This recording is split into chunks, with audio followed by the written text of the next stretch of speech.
Dennis Commtock, welcome to the show. Hey, what's up, Robert? Thanks for having me, man. Yeah, no, man, my pleasure. I'm excited about this one. Glad we got to put it together. And one of the things I want to dive straight into is sort of you're the founder of Builder Brigade. Let's cover a little bit about what that is, and then some of the really cool history that you have before you founded the company. Sure, man. Yeah, so like just a quick little rundown, I guess. I started posting videos a few years back about the home building process. I had a house built and thought I knew everything because I was like familiar with construction, and it was pure chaos. We ran into a bunch of snags and really made me think about some of the homeowners that are having a house built who don't know about construction. There's just little things that you can look out for. And I started making videos. The videos did really well, a bunch of engagement and feedback. I was getting emails. So I just started building on that. I made a checklist and then started selling that to homeowners. And it's just grown from there. Just the videos kept rolling and the checklist has grown. And, met a lot of people and have, got a bunch of different relationships in the industry now. So now this is what I do full time. So for those of you who don't already know, Dennis is absolutely huge on TikTok. What got you picking that platform? TikTok, I guess that's just where it started during the COVID era, right? Everyone kind of blew up on TikTok, so I just started doing cringy videos. I look back now and I'm just like, oh my gosh, I can't believe that's what the video looked like in the beginning. So that was one of the first viral videos I did. I showed a video of my house that just got completed, and it just kind of grew from there. And with that real format, that short form content, I just started posting it on other platforms, and those grew as well. And I think it's just because people needed that information, so it's just kind of gone from there. It's a testimony or a testament to the importance of not just being entertaining, but actually having something worth watching so that people can get something out of it. Yeah, it's funny because I catch myself maybe trying to chase virality sometimes Yeah. because it's just a human need almost, where you're like, oh, let's do that, everyone's going to like that. But really what always does well is when you're trying to help other people, which is what I found. So sometimes I have to remind myself, like, wait, go back, let's talk about tips, let's talk about some of the things that are really going to help people who are building their house. And that's kind of like a good guide for me. When you're talking about, or when you're thinking about chasing virality and you're looking at the individual platforms, how are you, as somebody who's creating content and growing on these channels, how are you thinking about what to do on each channel and how to stay current? For each channel, I would say I'm not trying to chase each individual channel. I guess I have my format that I do, and then I make that one video. And what's interesting, it's such a good question because I'll post on one platform one video, and it won't do that well. But say on TikTok, it'll do really well. Where if I did on IG, it doesn't. So for whatever reason, the platforms prefer a different sort of like template almost, but I just try to stick with my format. And then sometimes it does well on this platform and sometimes it does well on that platform. I think chasing the platforms, man, that can be an endless game for sure. It's kind of a black box unless they come out with some sort of announcement of what they're focusing on. It's almost impossible to figure out what the algorithm wants. It is. And like I've gotten to a point now where I can kind of tell if something's going to do well, if the first few seconds are kind of engaging and captivating. And then sure enough, I'll put it on one platform, nothing, and then another one, it'll go crazy. So it's hard to tell. Power of the hook. Yeah, man, it's all about the hook. Yeah.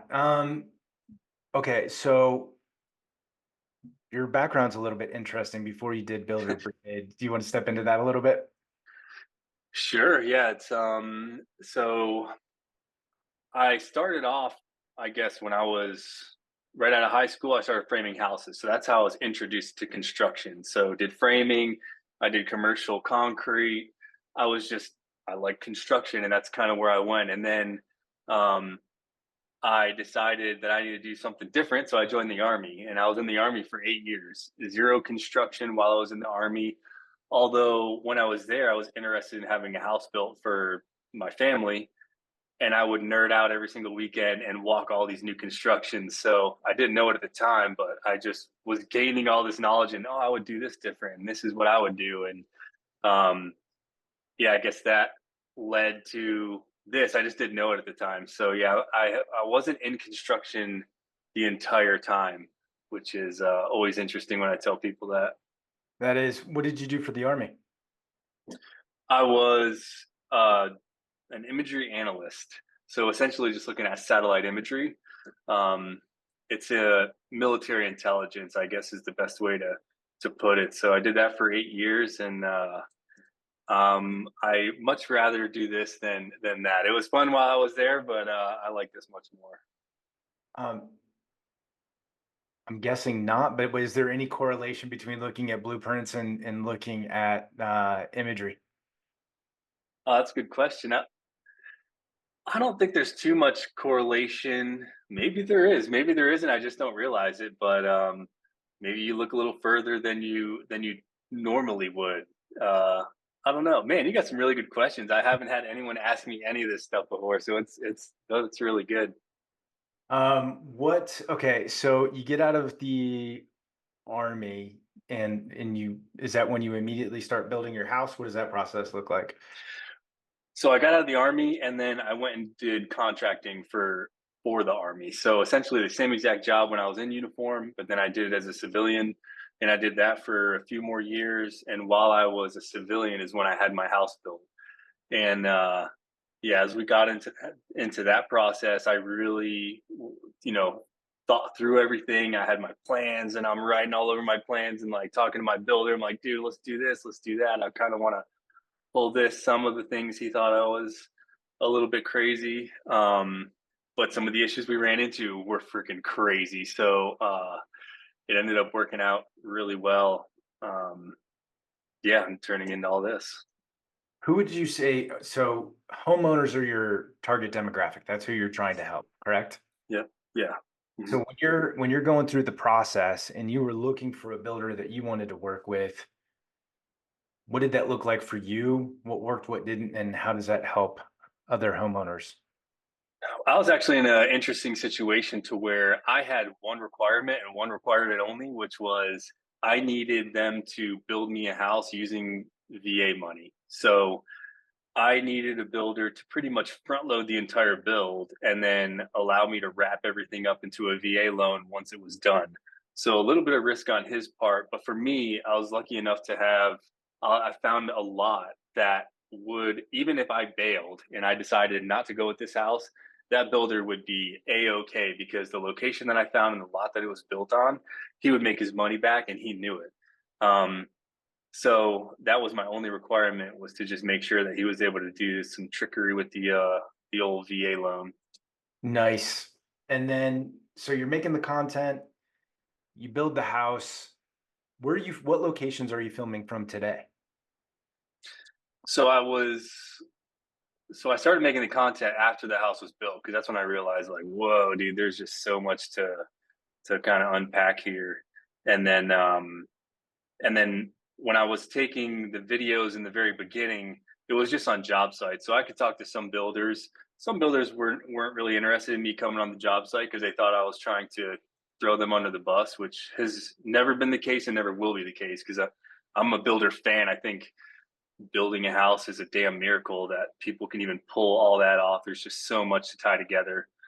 Um, but yeah, just getting builders to allow me on their job site and just kind of walk around without, if I do find something that's not really ideal, is you'll never see me post that builder's name or their company or anything like that. It's just, it's construction, man. Stuff happens. It does.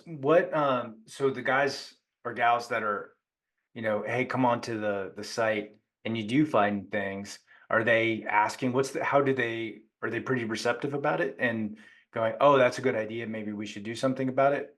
What does that look like?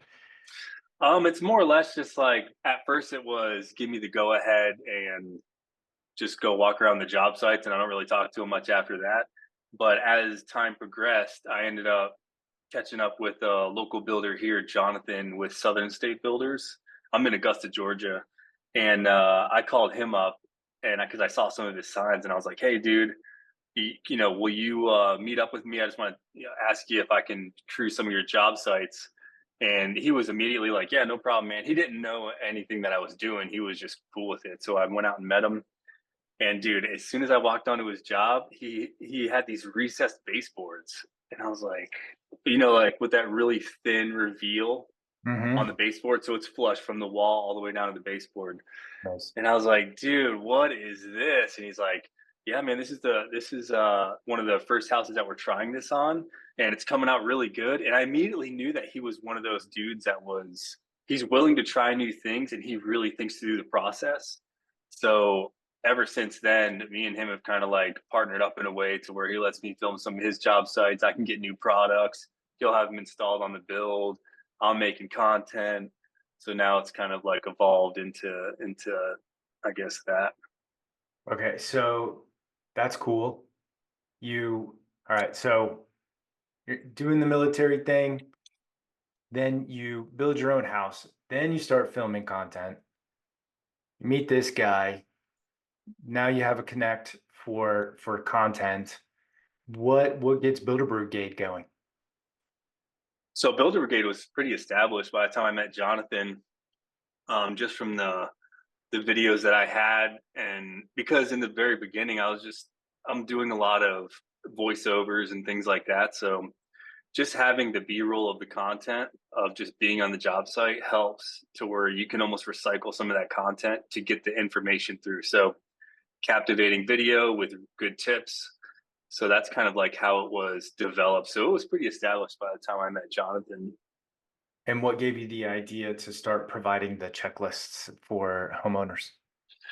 So the checklist was kind of in conjunction with the content. I was making content off the checklist, and I still do. Essentially, that's what it is the content that you're seeing is just everything off the checklist. And there's just so much little bite-sized pieces of info that if I can make it entertaining to where you can just digest it enough, you just be sitting on your couch, and before you know it, you follow me for 6 months. You have a nice little laundry list of things that you've learned along the way. But the checklist essentially started when I was having my house built and I realized that there's issues. I was like, dude, I'm gonna start writing this down because I had a few buddies who were building at the exact same time as me. So I Mm. was making this checklist for them and I was gonna hand it off to them like, dude, think about this, make sure underground gutters, you got cat cable, get yourself a little network room. If you're gonna do a little storm shelter, think about that beforehand. And then before I know it, the thing's like 20 pages long. I was like, holy shit, man, this thing's super, super valuable for anyone who's building a house. And I mentioned it and people wanted it. So I guess that's kind of like where it grew from there.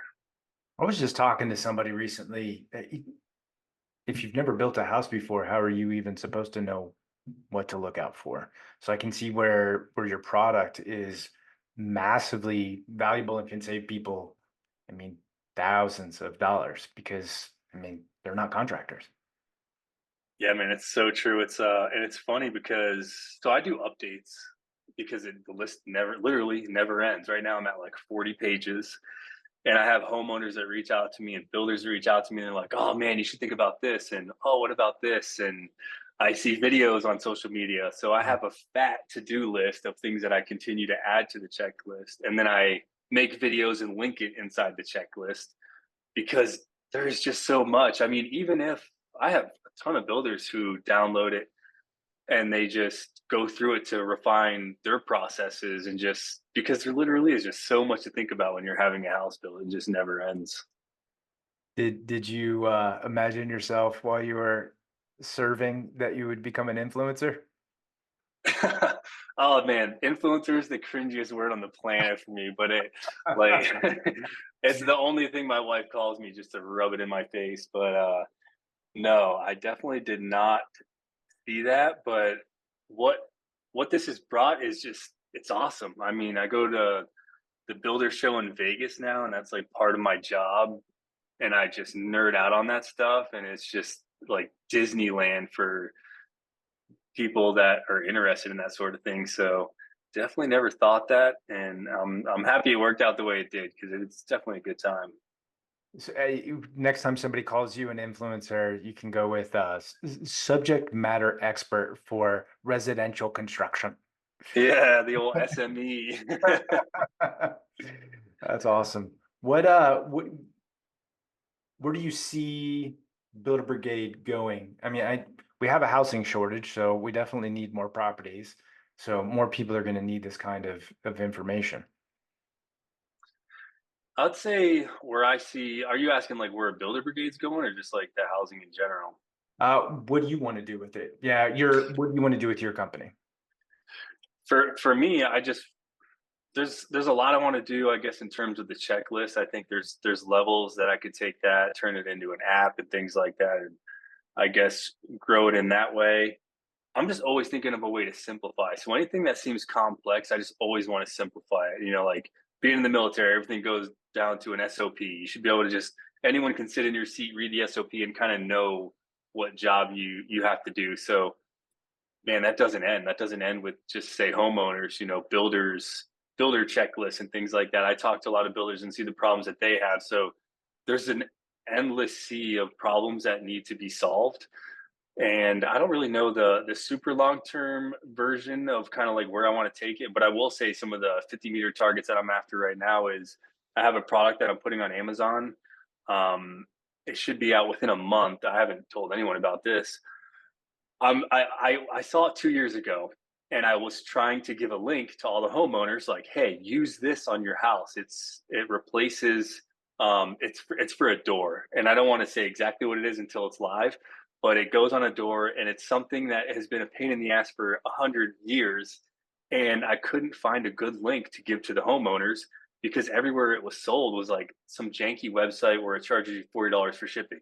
So it's taken me this whole time to finally find dudes who are like rock stars on Amazon so I can get it on Amazon and get it out to the public. So that's the 50-meter target.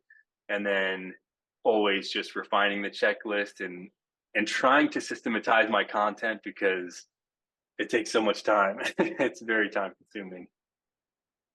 It's amazing how focus you may not be able to see, like, I'm sure you weren't thinking about the door thing, but as you get more into content creation, getting to know the builders, you found a problem to solve for, and then you had to figure out how to deliver that solution. And then that's badass to me.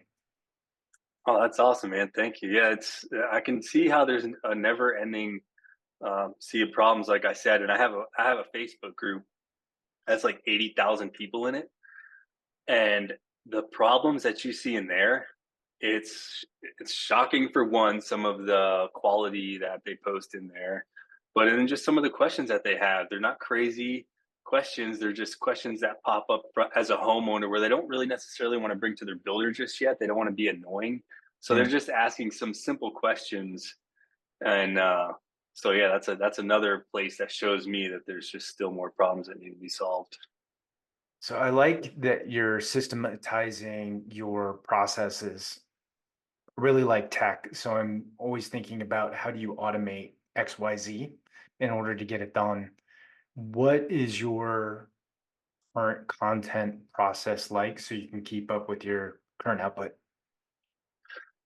So I recently got a video editor, Dimitri. He is killing it. So I'm going to try to pull up his stuff so I can give him a little shout out because he has really made it easy for me. So essentially, I'm going on the job site and getting as much filming as I can.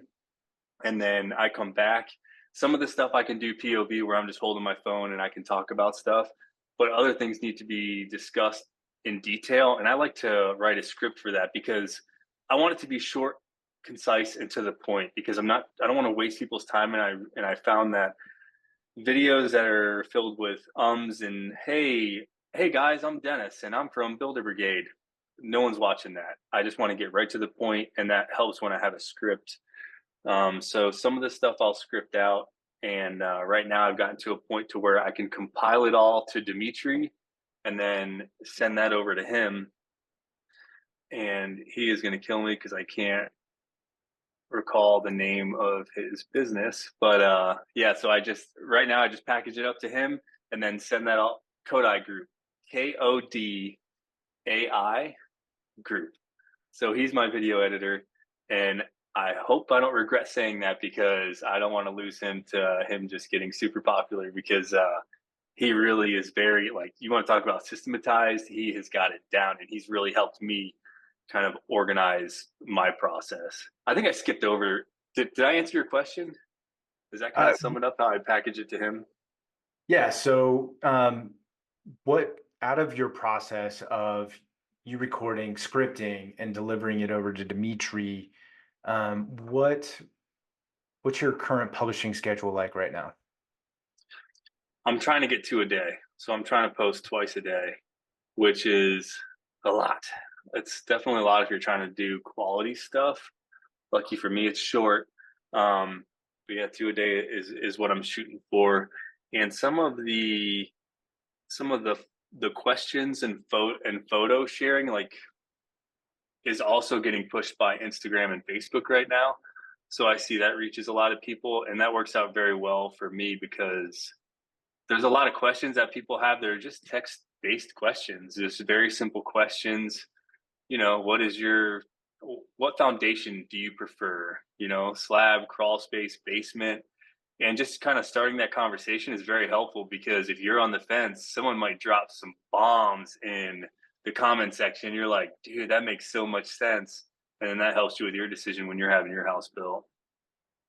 For p- for people that they don't have a content background, they don't have a marketing background, and they're looking to start that journey, what would you recommend how do they begin?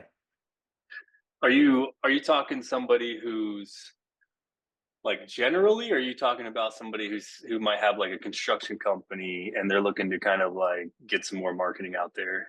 Would you look at it two different ways? Well, I guess, yeah, if you're looking at, okay, actually, that's a good question. So, how often, from what you've learned and you're talking to builders, have they started asking you questions about what they should do? Yeah.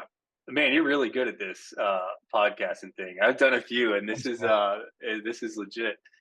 Yeah, so I would say if you have like a company, one of the best things you could do is behind the scenes and try to break the mold of what we all grew up seeing on TV, depending on how old you are. That like polished, perfect. This is us, and this is what we do, and we're showing you all the benefits of our company. Show the behind the scenes. Show how things are done.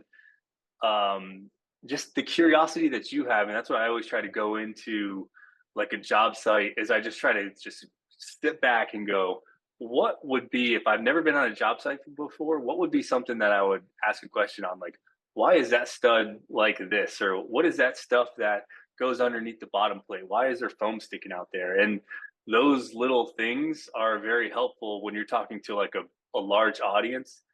They just might not know those things and be too embarrassed to even ask that. So showing, I guess, to sum it up, would be behind the scenes and try to think about your audience asking what they might feel to these silly questions. Okay, so home builders, you recommend more of an organic feel rather than doing the OG infomercial. Um, Yes.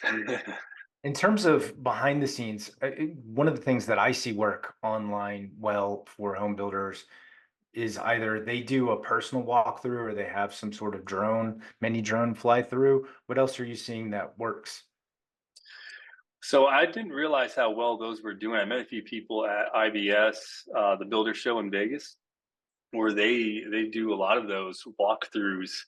So that does work well, depending, I think, on your level of house. I think if you just have maybe a very simple house, that might not do as well. But some of these guys who are doing luxury homes, people want to know all the details inside those homes, just as if me and you were walking through, we're like, dude, what kind of fridge are they rocking over here? So there's Oh just yeah. so many questions. And then it's like you do the walkthrough, and then all the comments that drop down below will feed your follow-on videos because you're answering those questions. Because if one person has that question, there's going to be a bunch more that have the same.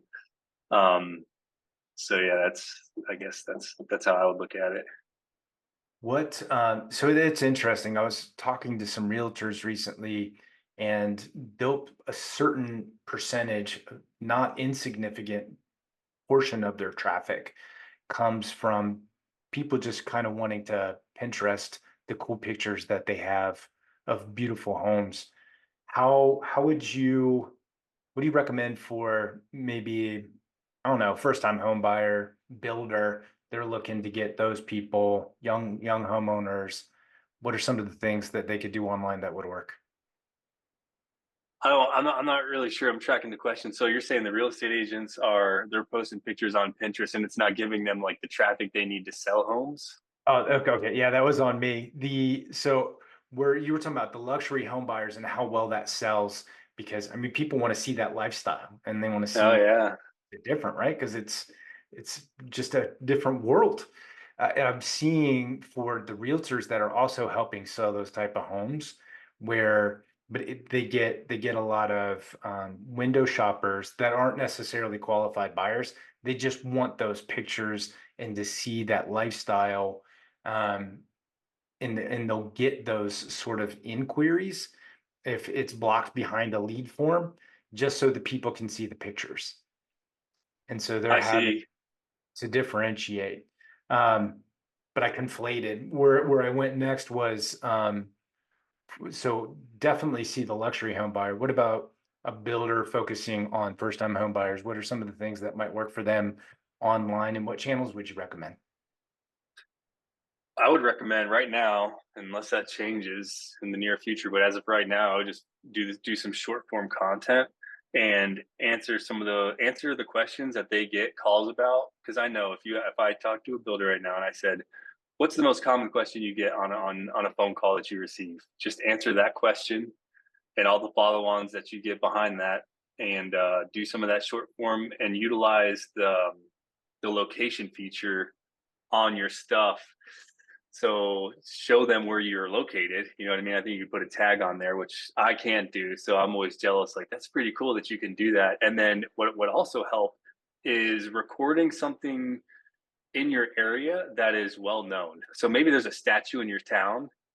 Do something in front of that statue, and it'll stop people in their tracks. They're like, "Hey, I know where that is," and then that kind of like associates them. And if you're dropping bombs, like helping them with very good, knowledgeable information, man, it's just you're just kind of like you're turning into a friend in a way where they just want to shake your hand, like, "Dude, thank you so much for this," and then maybe you get business from them, maybe you don't, but either way, you're growing your network. And in a small town like that, man, that just can just go so far.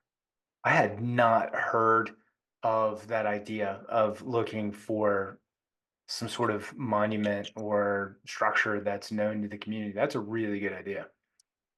Thanks, man. Yeah, that's one that I've thought about where maybe I saw it somewhere. I don't think I'm the one who thought of it, but I just think that's something cool for a local business. Same as I somewhere I heard on a podcast years ago where you take your phone if you own like a local brick and mortar business and you just walk in and you just show exactly what the experience would look like for a customer.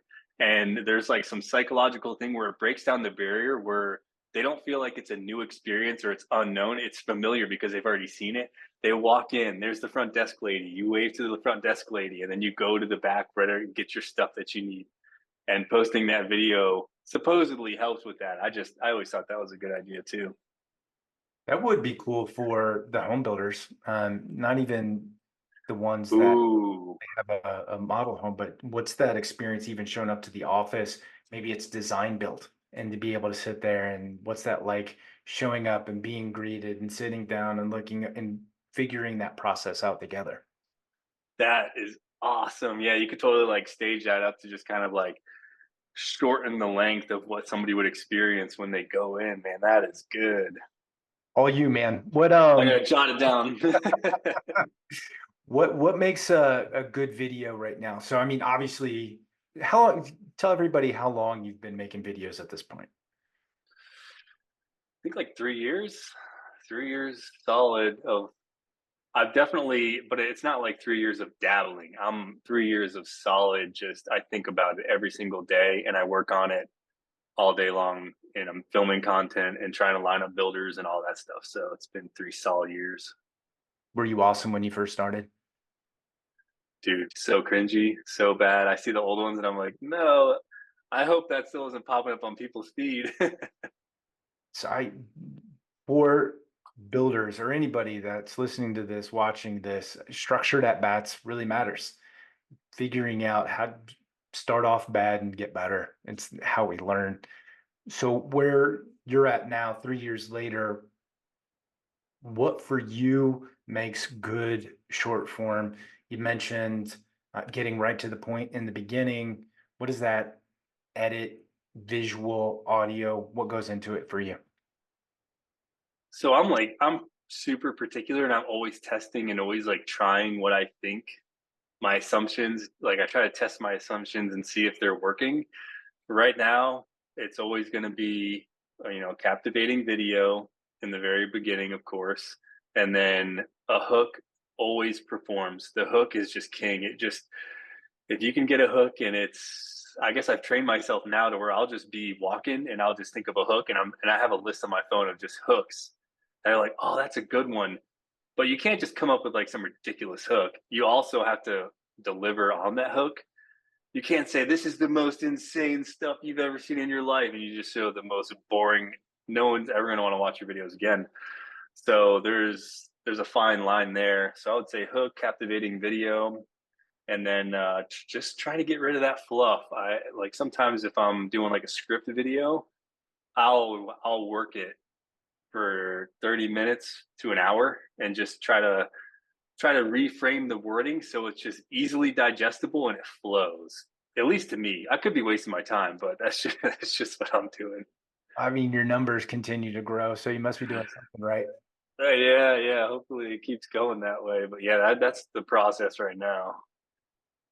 Are you doing any of so you're recording on your phone? Anything else? Yeah, it's I get that question a lot, which is funny. Like, oh man, what stuff do you use? And it's like I just use my cell phone. And then I recently got a microphone that like goes to your lapel. And it's because I tried something out with Jonathan, which we're gonna try to do more frequently, where I was just asking him homeowner questions on the job, and he's just dropping bombs. So I want to do more of that stuff because it's just because what it is, it's me and him do this naturally. I'll just show up on the job site, and me and him just start talking about the house, and I'll ask him this, and then I'll ask him that, and I walk away, and I'm like, dude, there so many people would love to have been on that conversation. So I'm trying to find a good way to capture that. And like you said, it starts off rough because I don't know how to do the long form stuff. So I need to tighten it up and make it a little bit more entertaining. But the gold is in there. I just have to find a way to polish it, I guess. Got it. You've grown with short form content, but now you're starting to think because of these awesome conversations, you're starting to think about, okay, well, how do I create long form and make that valuable to my audience as well? Yeah, long form is would be great. I guess right now, honestly, my biggest struggle is just time. It takes me quite a while to get these videos organized and come up with all the stuff to talk about. So I don't really have the time for long form, but I'm trying to just refine my system and process, I guess. So I'm kind of new at all this. I don't really have anyone to be like, oh, do it this way, do it that way. So I'm just kind of winging it. I don't know if you watch him or not, but one of the things that Gary Vee talks about is just document the process. So maybe going through the home with Jonathan, if you find a way to capture that on video and it's just being documented and you're not really having to think about it, and it's more of the delivery, maybe just cutting out the pauses. I don't know, but that could work for long form content. And then from there, there's actually AI tools where it will go through and look for those special moments that you can turn into shorts from there. Yeah, I really like that idea of just going through and documenting the process. And AI, like you said, is changing the game. I can barely keep up. Yeah, and I'm toying with the idea of building a house like a spec house that I can just make a Builder Brigade house and just everything that I talk about and just try to just cram it all into one and then I'll just be out there every single day as this thing's getting built. And it won't be crazy luxurious. I just want it to be somewhat small. You know what I mean? Just keep it somewhat small, but just high quality. And I think that'll be super valuable and easier for the long form, like you were just saying, kind of documenting the process. That sounds badass. I like out of that kind of content when the builder's going through the house and they say why they made the decisions that they made, or, hey, look at this. This is because you mentioned that earlier. Why is the phone sticking out? The reason that we did this is because, and this is why it's better. That's, to me, that's awesome stuff. Yes, and like whenever somebody makes a mistake and they just show their mistake, that is gold to me because in the back of your head you're like, I totally would have made that mistake, you know? Yeah, no, I love, I mean, anybody that offers that first person perspective about what they're going through and what they're learning. And as you mentioned, some people are embarrassed about it. So if somebody else has the confidence or the humility, whatever goes into that, to be able to put that out there for the benefit of everybody else is really cool. Yeah, the and I understand why some people are hesitant because I've had to learn to kind of stay out of the comments sometimes because there's some ruthless people out there, man. They just say some pretty rough stuff, then and if you get tied up into it too much, it can really bother you and piss you off, you know? Yeah. Actually, I spent some time looking through your comments, at least what was being served up as the most popular. I Mm. would say if you don't, keep going deep, deep, deep, that your audience that's watching your stuff seems to be pretty good about positive comments and learning and asking good questions. Yeah, definitely fortunate with that. I think I have found that if the first few comments are negative, that will follow the suit for the rest of the comments, which is I Mm. thought was pretty interesting. When you were first getting started, how did you brush that off and just keep going? What was that mindset? First, I didn't brush it off at all. I was like, "Oh, this dude's such an asshole." But then over time, I just kind of just try to overlook it. I guess I don't know. I guess you just kind of become numb to it, where you don't really. I don't go too far into it. I just look for the first few comments and try to respond where I think it fits most, and then that's pretty much it. So I guess I just don't dwell on it. How are you coming up with, so we talked about you're looking for questions. Where else are you getting ideas to come up with new content for your channels? So I struggle between making, and I say struggle. Number one would be the checklist because it's just I can just write stuff from the checklist and make content about that line by line, write some of that. But then I catch myself going into like, well, I could bring it in this direction, like talk about septic tanks. And then I'm like, well, maybe I just talk about risers for septic tanks, you know? And it's like, it just goes down this line of what I think would be better to talk about. So I guess that doesn't really answer your question. I would say the checklist and then things that I'm seeing on the job site, I'll take notes, and then when I know that there's something there to discuss, then I can come back and maybe hash it out a little bit. And are you going with your gut? Like, hey, I think this would work, or oh, this is interesting to me and I'd like to share it? Or is there some other process that you use for, right? So if you can talk about septic and then you can talk about riser, how are you making that decision on what to go ahead and create and publish? I think it's all gut, honestly. Yeah, it would just be kind of a gut thing where I just know. I guess I just because I've done it for a minute, like I just know what helps people and what's interesting and just that process. If you're having a house built, it's like, damn, I got to go get my septic tank pumped and now I got to dig it up and I got this big massive hole in my yard while I get this thing pumped and I got to do it again in 3 years. I sure wish there was a little lid to lift up that I could just stick the hose down there. So yeah, I think it's just from doing it for a while, you just start to know what's going to click.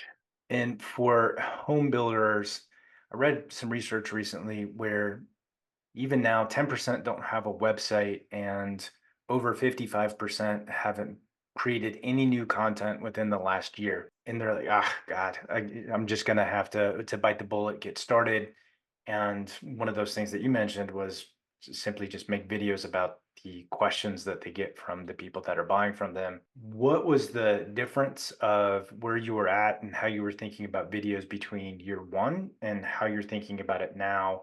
So they have sort of these mental milestones of their path to success. So it started off just with the tips. Like when I say it's so cringy, I started trying to do like my first voiceovers. Like first it started with just tips, like just graphics and things like that, like tip number one, tip number two.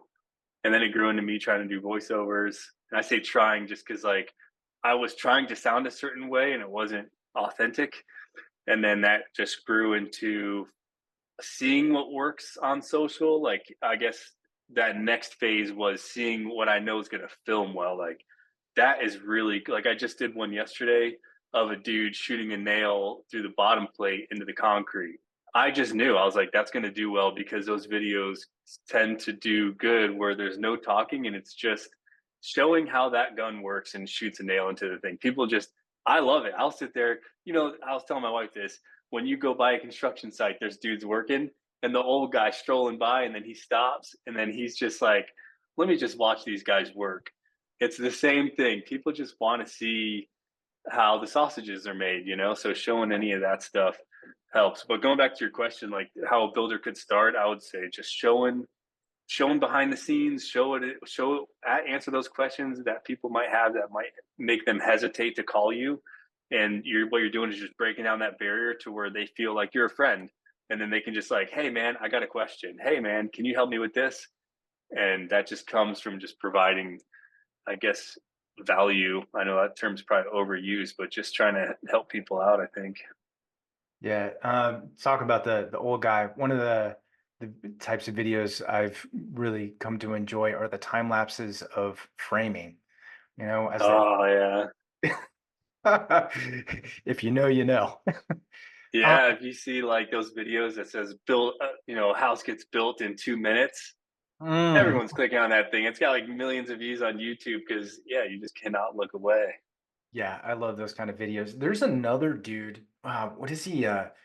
Is he like, I think he's a commercial roofer, and he'll like one time he was pushing a saw with his foot and he goes all the way almost into a perfect split, and that was the end of the video. Guys, hilarious. I wonder if he planned that out. Like this is going to be a good video, or if he's just crazy and trying new things. Maybe a both and. Yeah. What are you using CapCut for so you record on the phone and then use CapCut? What's your video editor?